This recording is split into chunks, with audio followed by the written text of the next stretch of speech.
ఉమ్మడి ఉభయ గోదావరి జిల్లాల గ్రాడ్యుయేట్ ఎన్నికల్లో ప్రతిష్టాత్మకమైన ఎన్నికల్లో నిరుద్యోగుల యొక్క అలాగే ఉద్యోగస్తుల యొక్క ఆశలకు ప్రతిరూపంగా ఆమ్ ఆద్మీ పార్టీ బలపరిచిన కాళ్ళూరు కృష్ణమోహన్ అనే నేను మీ అభ్యర్థిగా నిరుద్యోగ యువతకు అలాగే ఉపాధ్యాయ వర్గాలకు కాంట్రాక్ట్ ఉద్యోగస్తులకు అలాగే సిపిఎస్ విధానాన్ని రద్దు చేసి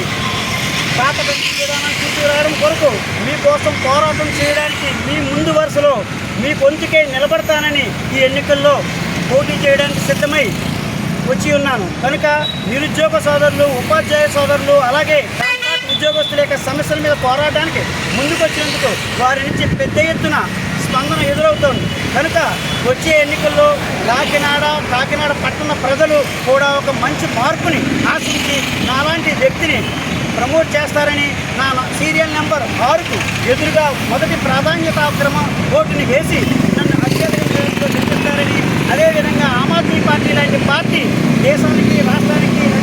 ఈరోజు ఇలాంటి రాజకీయాలకి అవసరమని చెప్పి ఢిల్లీ తరహా రాజకీయాలను అలాగే విద్యా వైద్యాన్ని మనం ప్రమోట్ చేయాలన్నా, నూతన విప్లవాలను తీసుకురావాలన్నా, మార్పులకు నాంది పలకాలన్నా యువతలో ఉన్న